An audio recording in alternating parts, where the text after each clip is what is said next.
now that I know I can do it, I'm definitely going to do it again. The reason that I got back on it, and this is, I'll actually add just a little bit of color. The first is that there were days without caffeine where I would say to myself, I'm tired. I really want a cappuccino. Mm-hmm. But I realized, because I interrogated it, I was like, well, I'm not allowed to have a cappuccino. Yeah. Am I really tired? And I came to the conclusion that no, I wasn't actually tired.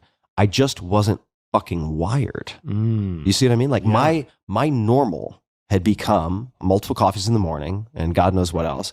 So I had taken as my baseline a default, I mean, wired sounds too negative, but like stimulated state. And when that was removed, the story that I conjured was I'm tired. But when I was unable to have the cappuccino and I went on to record a podcast turns out great.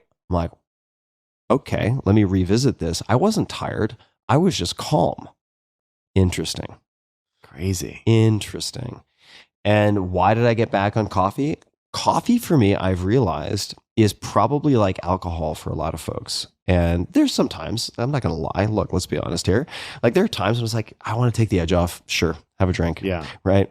But more often, because I don't drink that much, I use coffee as like a security blanket. Mm-hmm. When my life gets hit with something unpredictable or unpredicted and things seem a little out of control, or I'm not sure how I'm going to make it through something, like walking to the coffee shop in the morning and having that coffee, it's a life raft of consistency. Yeah. We saw this during COVID, right? Where people would line up at Starbucks for 3 hours to get a coffee because it was like the one semblance of like normality. a ritual, you know, and there's also a high to it. So there's also a high. Yeah. So even though I realize intellectually that it's counterproductive, like when I am feeling, as I have been for a host of reasons that I won't bore people with, but just gone through a pretty challenging week or two, my response to feeling a little anxious is to want coffee, even though it increases anxiety. Now, are you a physiologically? I this is one thing actually we've known each other for a long time.